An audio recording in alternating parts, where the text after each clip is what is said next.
It's Christmas time here in Hong Kong mga mamsir, and for today's video, dadalhin ko kayo sa ilang mga spots and locations na kung saan makikita ninyo ang iba't ibang magical at talaga namang Instagram-worthy na mga Christmas decors.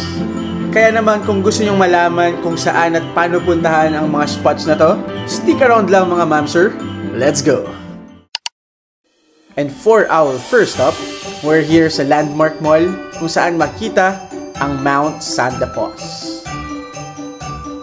This Christmas decor features a polar bear na meron pang kasamang Aurora Borealis effect na nakasabit sa ceiling. Very amazing makita ito, lalo na from a higher floor.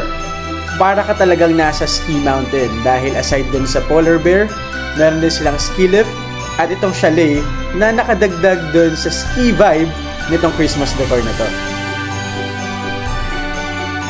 May mga iba't ibang activities din na pwedeng magawa dito, like yung slide na to, plus yung VR experience, pero kailangan nyo muna mag-register at magbayad para ma-enjoy ang mga activities na to.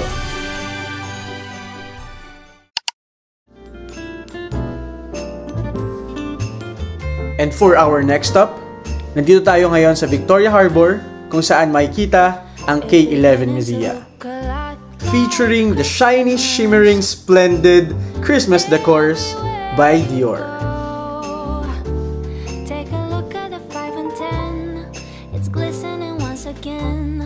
Ultimo mga pets nila na Christian Dior. Sana all! As you go inside the K11 Mall naman, makikita ninyo ang pop-up store ng Cafe Dior.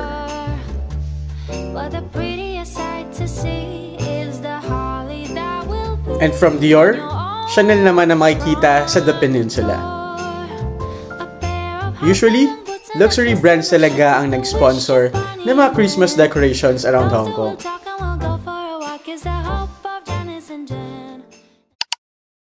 Also in Tsim Sha Tsui makikita ang 1881 heritage na sikat ding puntahan lalo na tuwing Christmas season. This year, they went for this greenhouse Christmas effect na may mga mechanical or moving flowers doon sa loob. And as we walk papunta doon sa ating last stop, nakasalubong itong nagtitinda ng lights around Tsim Sha Tsui. Plus, itong si Bumblebee. And for our last stop, pumunta kami sa Harbour City for the Merry Space Mass. It features these cute teddy bears na para mga astronauts at maglalakbay papunta sa galaxy.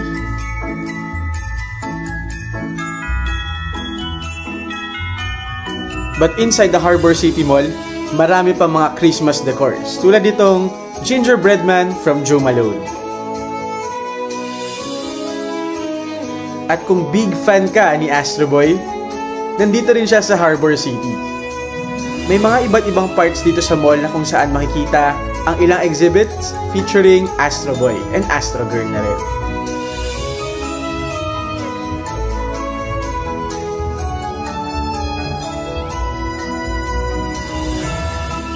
First time ko makita at ma-experience ang Astro Boy na featured sa isang Christmas decor. Kaya kung big fan ka ni Astro Boy, this is a must-see for you.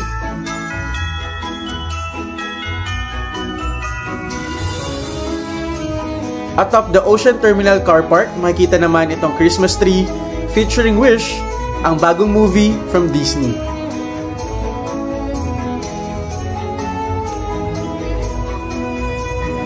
And speaking of Disney, itong Bear Brick store sa Harbour City also features different Disney characters in extra large Bear Brick figures. Makikita mo ang iba't ibang mga Bear Brick characters na naka-display sa mall. Sobrang dami nila guys. If you're a big fan of Bear Bricks, this is a must-see for you.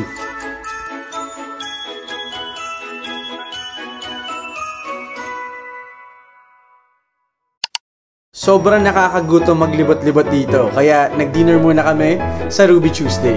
After dinner, pumunta kami sa Tsim Sha Tsui Center para makita itong Christmas lights.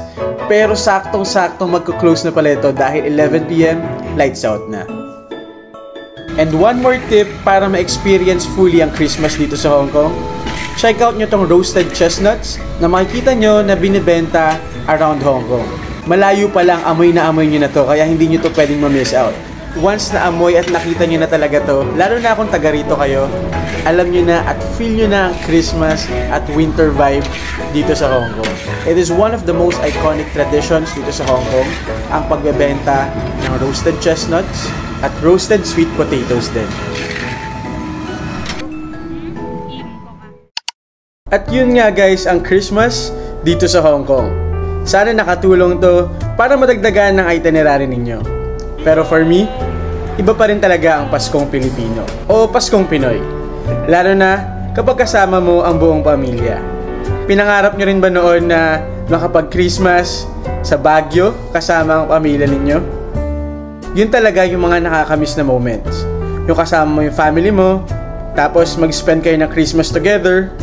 Ewan ko, siguro ako lang yun dahil bilang OFW, malayo ako dun sa mga kapamilya ko. Basta for some reason, iba talaga yung Pasko noon. Mas feel na feel mo kumbaga. Ewan ko, siguro dala na rin ng signs of aging. Hindi natin alam. Pero nakakamiss talaga yung Pasko na kasama mo lang yung pamilya mo. Yung Pasko na magkakasama lang kayo kahit saan man kayo magpunta. Yung Pasko na kumpleto lang kayo. Yung simpleng kapaskuhan na meron lang kayong simpleng handa at simpleng salo-salo kasama ang kapamilya ninyo. Yun talaga yung moments na nakakamiss. Anyway, yun na ang aking Christmas drama for today's video. Abangan ninyo dahil next time, dadalhin ko naman kayo sa happiest place on earth para mapakita sa inyo guys ang mga bagong shows at attractions at the same time, ma-feel ang Christmas vibe sa Hong Kong Disneyland. This has been JB Domingo. Stay safe, God bless, and Merry Christmas!